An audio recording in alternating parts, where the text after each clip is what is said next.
Hello there, everyone. Welcome back. And I have got another TV review for you guys since I believe the last one was Daredevil Season 3. So why not? Let's talk about The Punisher Season 2. And yes, with all the recent news about, well, not very recent, but like a few months recent, of all the Marvel Netflix shows getting canceled due to the Disney Plus being made, and Netflix is getting butthurt because Disney's making, it's going to be big competition for them in the streaming area. They're like, we don't want these Marvel shows anymore. And they're deleting them all one at a time. First, it happened with Luke Firefits, and then a few weeks later, Luke Cage, and then Daredevil. I guess Punisher, since Season 2 was released, that'll be the next to go, followed by Jessica Jones. That's just the theories, at least. But with all that drama aside, and the reason why I bring this up is because I'll bring it back later into why you should or should not watch this season of The Punisher. So, but before we get into that, The Punisher Season 2 takes place about a year after the events of the first one.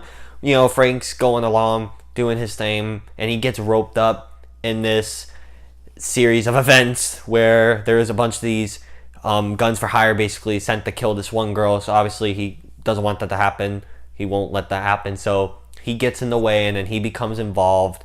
While you have that kind of plot going on, you have Agent Midnight from Season 1, who, is still shook about what happened to her at the end of that season with Jigsaw, Billy Russo. And he breaks out, and then he starts doing his drama.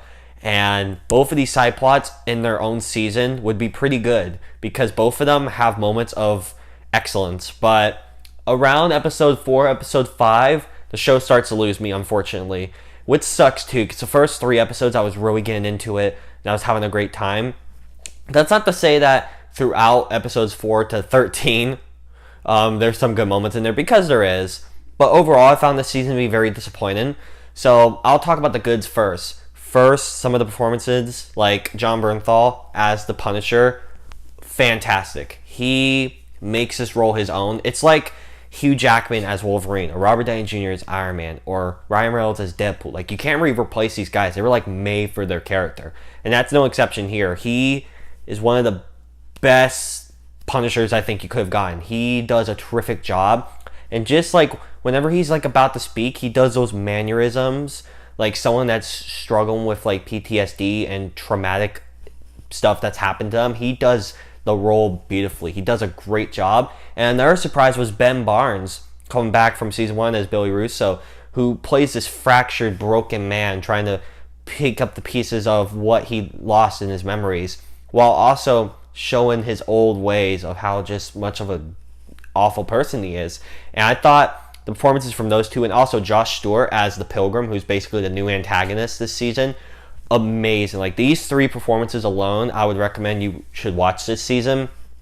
But overall, those were the only real 3 good performances. And also the one girl that he protects throughout the season, she was also really great. So the performances overall were really good. But like I said, these 2 different plot points don't exactly mush together that well.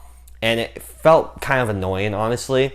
And also, I hate to be that guy, but a lot of the effects, especially when this one part where someone gets thrown out a window, was so bad I almost laughed out loud. It was hilarious. A lot of the effects are bad.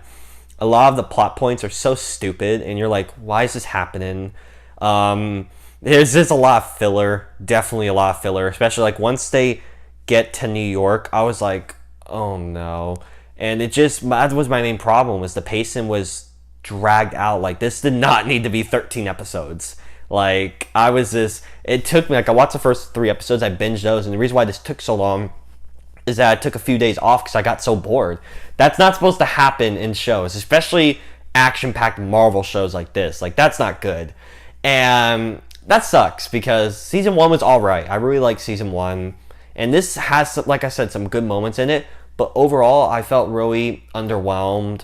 A lot of characters are in it. There's just some stupid stuff done. Some of these characters act very stupidly. I was really surprised. There's this part where a character does something, and then and then they're acting this way, and then not even 10 minutes later it's undercut, and they're like, oh wait, no, and the character's like, oh, I know this may be confusing you a little bit. I just really don't want to spoil in case you are interested.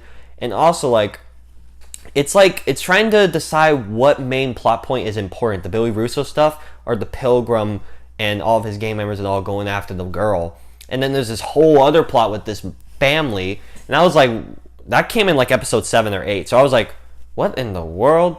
So there's lots of plot points that are just thrown everywhere, and even by the end of the season it promises this big action-packed finale with all these characters, when really it just undoes like a couple of the characters. Like one of the main adversaries is like just taken out like that, and I was like, oh, so they weren't really a threat after all. It's like there was no clear direction, and that really drove me crazy, because I was expecting some, like, if you have both of these side plots, you expect them to meet at the end, but it's basically just Frank, oh, you're deal with that real quick.